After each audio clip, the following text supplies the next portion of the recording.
৩০ জন বাংলাদেশি অনুপ্রবেশকারীকে গ্রেফতারের দাবি করেছে ভারতের সীমান্তরক্ষী বিএসএফ ও অ্যান্টি টেরোরিজম সেল এটিসি।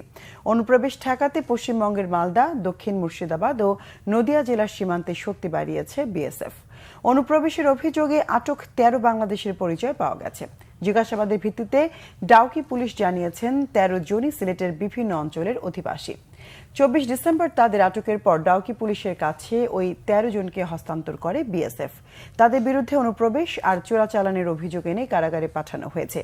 এদিকে এ মাসের শুরু থেকে বাংলাদেশে অনুপ্রবেশের অভিযোগে শুরু হওয়া ধরপাকড়ের অংশ হিসেবে ১৭ জনকে গ্রেফতারের তথ্য জানিয়েছে মহারাষ্ট্র পুলিশের বিশেষ সেল এটিসি। বলা হয়েছে, বুধবার থেকে মুম্বাই, নভি মুম্বাই, থানে আর নাসিকের বিভিন্ন ঠিকানা থেকে ১৭ জনকে গ্রেফতার করা হয়েছে। এদের ১৪ জন পুরুষ আর ৩ জন নারী। ভারতে অবস্থানের বৈধ কাগজপত্র দেখাতে পারেননি তারা। পুলিশ জানিয়েছে তাদের কাছে জাল আধার কার্ড আর প্যান কার্ড পাওয়া গেছে। ১৯৪৬ সালে বিদেশি আইন, ভারতে প্রবেশ আইন আর পাসপোর্ট আইনের বিভিন্ন ধারায় মামলা হয়েছে তাদের বিরুদ্ধে।